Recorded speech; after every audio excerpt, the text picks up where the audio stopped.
All right, Coach Kyle here, just going over some little things that we talk about on the rower.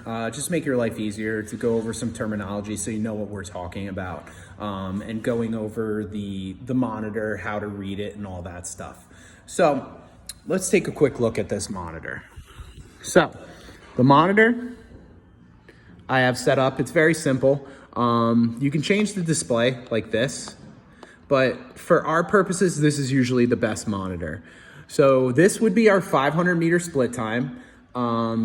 So the lower the 500 meter split time is, the quicker you'll get done with your 500 meters. This would be your meters right here, and then this would be the time elapsed. Then in the lower left-hand corner, let me see if I can, there we go.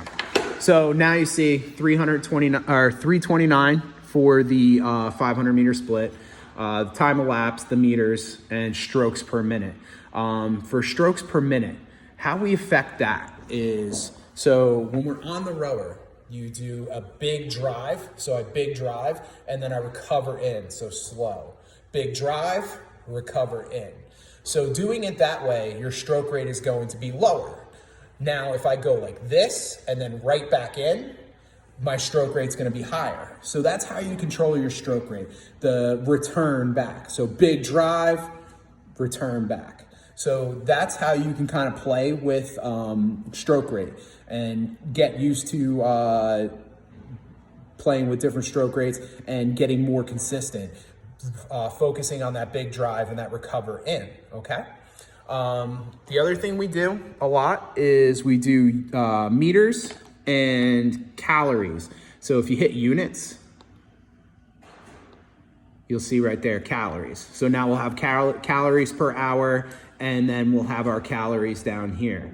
Those are generally the two that we use the most in the row program. Is we use our meters and we use our calories. Now, if you ever see something come up about damper, so this is the damper, this little guy right here. This could either make or break your workout if it's in the right position. So if it's all the way up here, 10, think of yourself as a tugboat. You're just dragging things through mud. It's gonna be a lot of resistance. And then 1, there's gonna be very little resistance. You're gonna feel like you're rowing like 1,000 meters, but you didn't go very far because of very little resistance. We usually hang out in that 5 realm. That's like the sweet spot that we like to hang out in. But sometimes we do workouts where we play with the damper, just to, play around with it and get you used to different resistances. The other thing we talk about is the foot stretchers. So these are the foot stretchers right here. If you see right here, they have numbers that correspond with these holes. I know me, if I use a 4, it puts this strap right across the last shoelace on my shoe. So those are a couple of good things. The other thing I'm gonna do another video for is how to set up the monitor to set up workouts, like say intervals and stuff like that. I'll go over a couple different ways to do that. All right, so if this video was helpful, cool. If you have any other questions, let me know, and I will be posting another video to show you how to set up the monitor. All right.